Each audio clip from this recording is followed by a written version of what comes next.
Section 3 is on different report outputs. You can change report on so that outputs can be created in a report for different breakdowns of segments, properties, and units. I will go through each of these outputs now. Let's start with segments. And let's start with portfolio segments.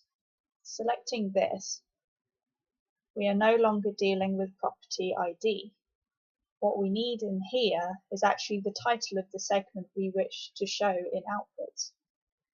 For example, let's look at UK country breakdown. We can go and we can copy from lookups this title. That's all we need actually for a portfolio setup.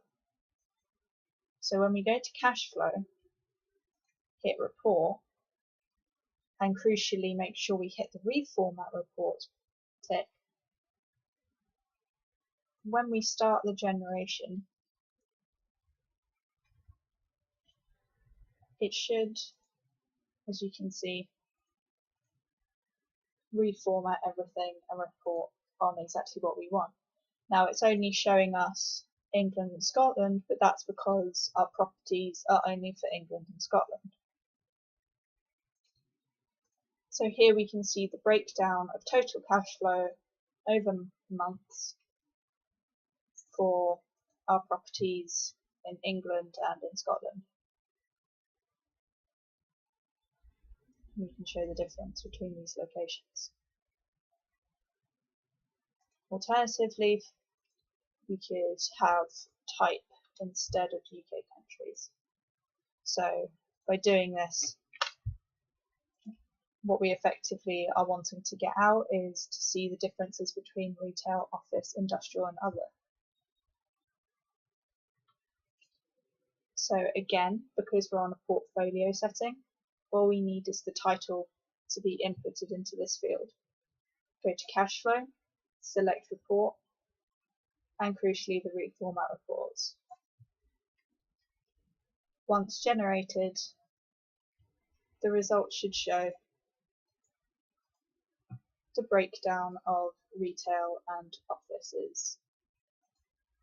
This is again because our properties only relate to retail and office.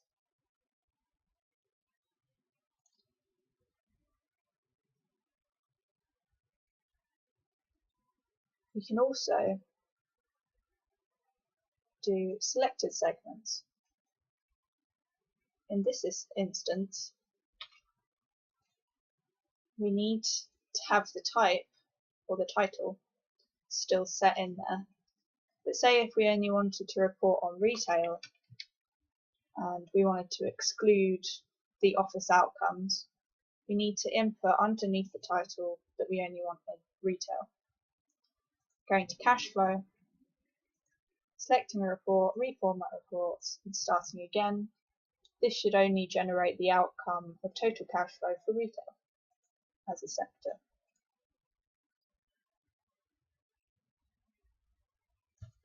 Moving on from segments, we can go back to portfolio properties, and to do this, we need to change this title back to property ID again.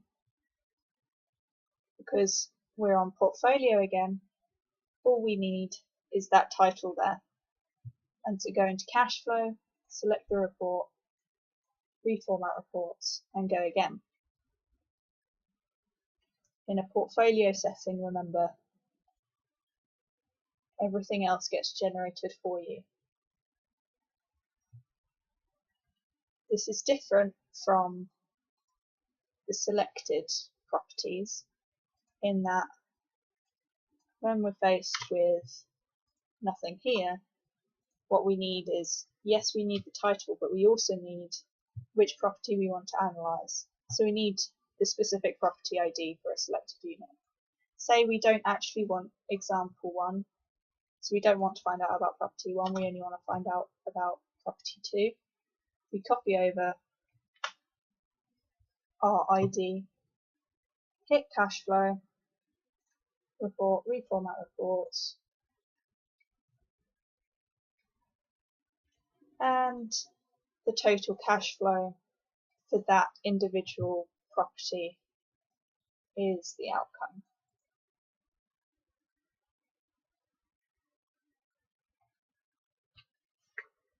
We can also break things down as units.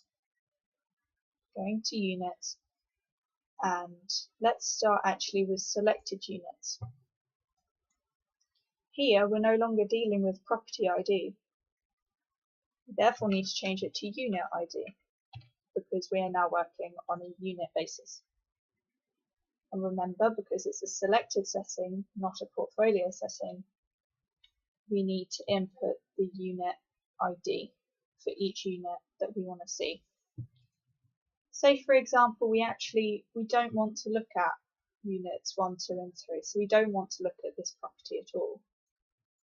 We only want to look at the second property, example 2.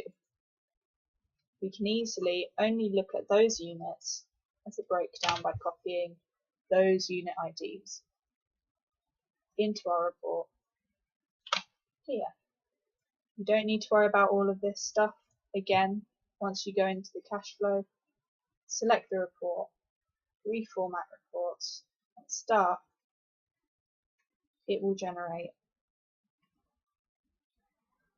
all of the output you want, including the name of the units.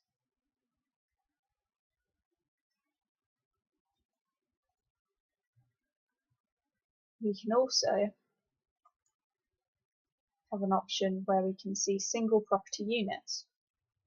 Now, although yes we are dealing with units, because it's property units, what needs to be inputted as a title here is property ID, because what we're essentially doing is breaking down the property and then underneath that the units that fall under that property. So all you need are the property IDs for the properties you want to look at, rather than the units. You don't need to worry about everything else again for this instance. So we can go to cash flow, report, reformat reports, and start.